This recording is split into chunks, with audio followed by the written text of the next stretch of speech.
설명 좀 해주면 fx 얘가 0이 되려면 얘가 1이든지 1이어야 되는데 근이 알파하고 베타래.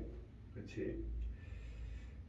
우선 fx 모양새 한번 보자. 2차식이래. 2차식인데 둘 다 똑같이고 2차식인데 fx는 최고차 앞에 개수가 2인 거고 gx는 최고차 앞에 개수가 1인 거야. 그러니까 gx는 좀 넓게 퍼져 있는 거고 fx는 좀 좁게 이렇게 표현되겠지. 당연히상 앞에 개수가 2이니까.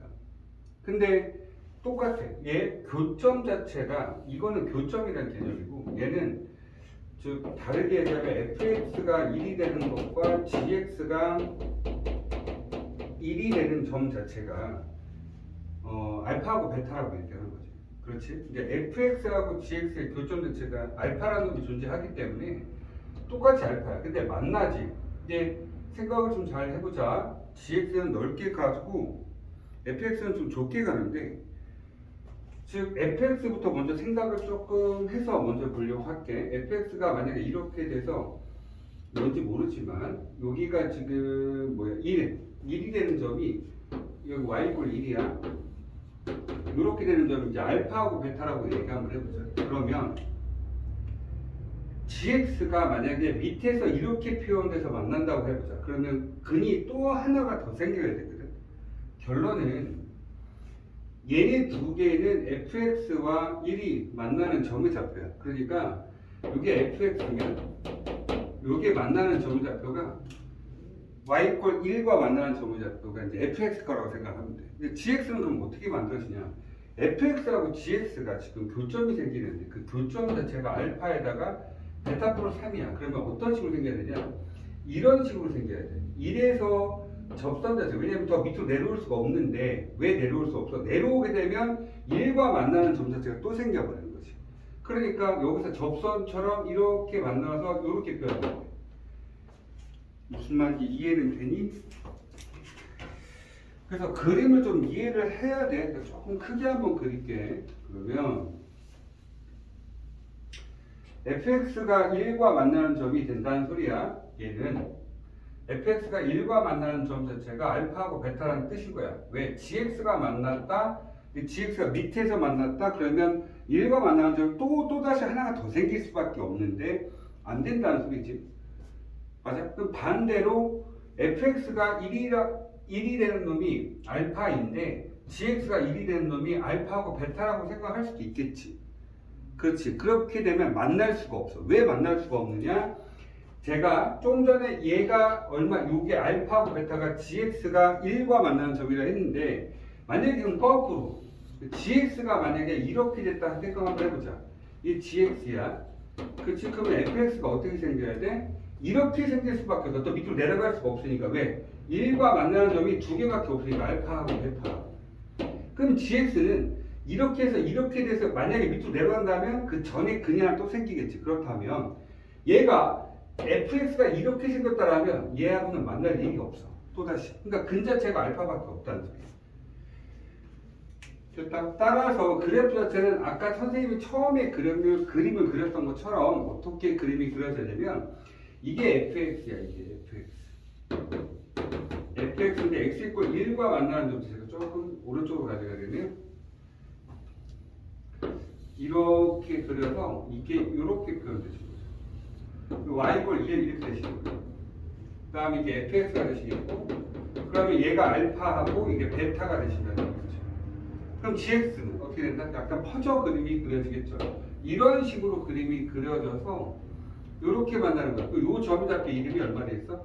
베타 플러스 3이라는 점이 잡혀가 되는 거죠. 그러면 알파라는 점에서 같이 만나게 되고 이렇게 해서 fx와 gx에 대한 기본적인 개형 자체를 만들어져 있다는 소리예요.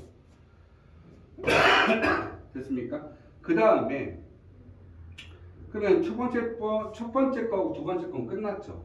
그렇죠? 이렇게 됐다고. 근데 이제 뭐라고 얘기하냐면 fx하고 k하고 gx하고 k하고 만나는. 그러니까 y = k하고 k라는 직선이 있을 거야. 그런데 그게 만나는 근의 개수가 3개라고 이야기한 거니까 이렇게 해서 3개가 되는 점을 찾을 수 있는 방법은 요거 하나밖에 없어요. 위에서 요렇게 지금 요렇게 지나는 요는 하나밖에 없다는 거죠. 요게 이제 k가 되십니다. 됐어요? 그러니까 결과적으로는 지금 무엇을 얘기하는 거냐면 지금 요 놈과 이 놈을 찾아야 돼. 이유가 뭘까? 우리는 관계식을 찾아야 돼. A 값 지금 현재 여기서 알고 싶은 건 알파 값하고 베타 값하고 이런 형태를 이야기하시는데 너한테 주어진 힌트는 꼴랑 요거 하나밖에 없어. 뭔 소리야? 여기 있는 x 값하고 여기 있는 x 값하고 여기 있는 x 값 지금 베타 플러스 3까지 세 개를 다 더한 값 자체가 12라고 되는 거지. 그렇지? 여기 있는 숫자를 모르니까 그냥 x1이라고 잡으면 돼. 오른쪽에 있는 건 x2라고 잡고. 그러니까 이놈이 숫자체가 x1하고 그다음에 x2하고 지금 맨 끝에 있는 베타 플러스 3까지 이렇게까지 구했더니 그놈의 합이 얼마 되더라? 12가 되더라. 이렇게 얘기해 줄 거예요. 그렇지. 자, 식을 한번 만들어 보고 계산을 할게요. 우선 첫 번째 여기 이것도 좀 잘 보시면 이게 fx 식이라 했었죠. 이게 fx. 근데 근이 두 개가 나왔으니까 fx 식은 최고차에서 2고 그다음에 여기 x 알파라고 둘 수 있고 x 베타라고 둘 수 있어. 그렇지? 그 다음에 gx식은 얼마입니까? gx식은 당연히 최고차표 1이라고 했으니까 x 알파의 전체 제곱이라는 수식으로 가져갈 수 있다는 거죠. 근데 얘네들은 지금 얘가 x축이 아니다 보니까 거기다 당연히 한 개씩 더하기를 해줘야죠. 왜냐하면 만나는 점 자체가 y=1이었기 때문에 집어넣을 때 그놈의 값이 정말 1이 될 수 있도록 이렇게 표현해 주시면 됩니다. 그래서 fx하고 gx값이 나왔죠. 그 다음에 또 다른 힌트 옆에 보시게 되면 축이 하나 더 나오죠. 얘가 축이에요. 축. 그럼 축은 당연히 얼마? 2분의 알파 플러스 베타가 되실 거고요. 그 다음에 여기 있는 x2하고 베타 플러스 3도 역시 마찬가지로 2차 함수 fx에 대한 좌우 대칭에 대한 형태니까 당연히 이놈과 이놈의 중점이 얘가 되시겠죠.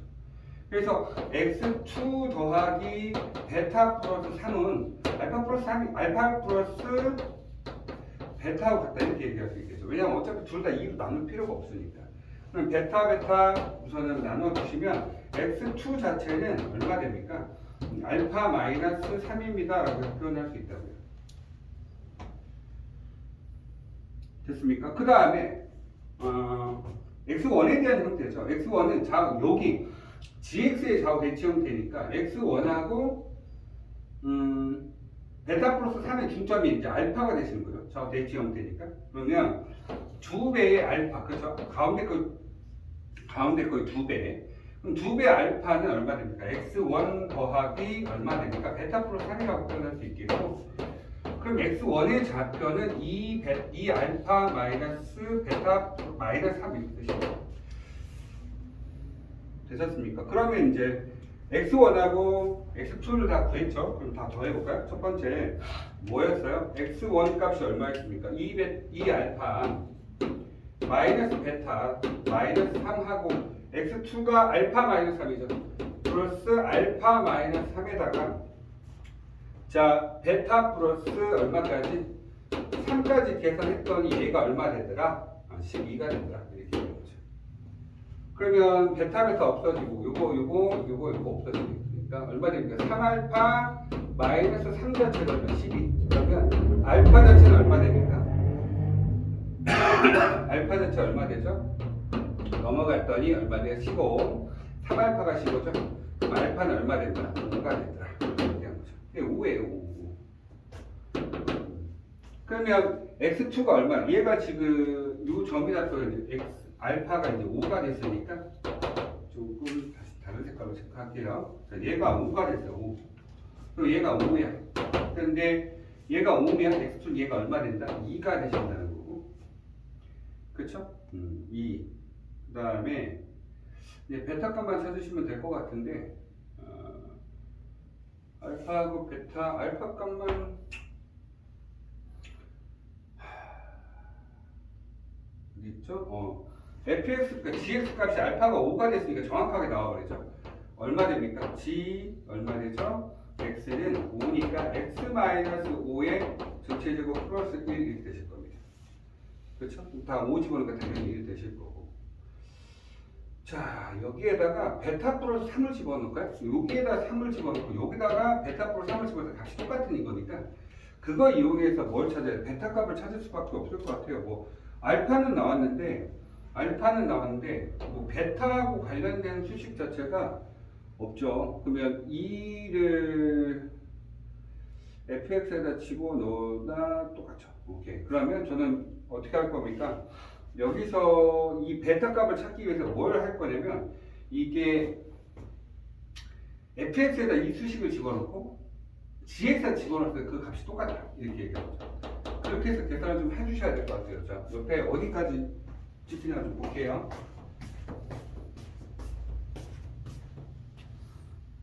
좀 여유 있네요. 그러면 좀 볼까요? 그럼 어떻게 할 거예요? F에 이런 거죠. 베타 플러스 3을 집어넣은 계산된 결과하고 G에다가 얼마 된다? 베타 플러스 3 집어넣은 거 계산된 결과가 똑같겠죠. 그렇죠? 뭔지 K로 똑같을 거예요. 그렇죠? 그래서 이제 알파도 찾으러 가셔야 될 것 같아요. 베타가 있는데 알파 값이 지금 5가 나왔고 x1 값도 모르고 x2 값은 저렇게 됐으니까 못 찾고 그렇죠. 오케이. 베타만 알면 되는데 어차피 여기서 3 차이 나는 거 3 차이 나는 거 똑같죠. 어쩔 수 없습니다. 갖다 집어넣읍시다. 그러면 f3 값 집어넣읍시다. 여기다가 f3이 아니고 베타 플러스 3이죠. fx 저렇게 됐으니까 fx는 f 베타 플러스 3은 2배에 얼마? 베타 플러스 3에다가 마이너스 알파 집어넣고 자 베타 플러스 3에다가 마이너스 베타에다 플러스 1 시킨 거고요. 다음에 g 베타 플러스 3이죠. 그 베타 플러스 3인데 여기는 지금 나와 있으니까 여기다 집어넣을게요. 그럼 얼마 됩니까? 베타 플러스 마이너스 2의 순수 제곱에 플러스 1이죠. 베타 플러스 3인데 빼기 5를 했으니까 그럼 얘하고 얘가 지금 서로 똑같겠다. 그쵸? 여기 지금 이렇게 두 개 날아갈 거고 계산 좀 할까요? 그러면 지금 현재 여기 알파가 있었죠? 알파가 얼마였습니까?